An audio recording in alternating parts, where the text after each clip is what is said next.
શું તમને ખબર છે કે રશિયાનું સસ્તું તેલ ભારતની અર્થવ્યવસ્થાને કેવી રીતે બચાવી રહ્યું છે અને કેમ અમેરિકાએ પ્રતિબંધો છતાં ભારતને છૂટ આપી?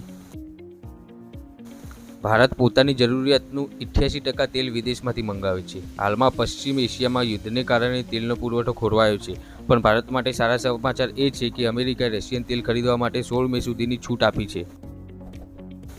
જો આ છૂટ ના મળી હોત તો પેટ્રોલના ભાવ 100-110 રૂપિયાને પાર કરી ગયા હોત. રશિયા આપણને સસ્તા દરે ક્રૂડ ઓઇલ આપે છે, જે આપણી ઉર્જા સુરક્ષા અને મોંઘવારીને રોકવા માટે અત્યંત જરૂરી છે. ભારત અત્યારે રશિયાનું સૌથી મોટું સિંગલ કન્ટ્રી ઓઇલ પાર્ટનર છે. અમેરિકાની આ છૂટછાટ પાછળ વૈશ્વિક તેલના ભાવ સ્થિર રાખવાનો અને આગામી ચૂંટણીઓનું ગણિત પણ છે. પણ ભારત માટે આ એક વ્યૂહાત્મક જીત છે, કારણ કે આપણે રશિયા અને અમેરિકા બંને સાથે સંતુલન જાળવી રાખ્યું છે. આવી જ પરીક્ષાલક્ષી નવી જાણકારી મેળવવા આ ચેનલને સબસ્ક્રાઇબ કરો અને આ વિડીયોને શેર કરો.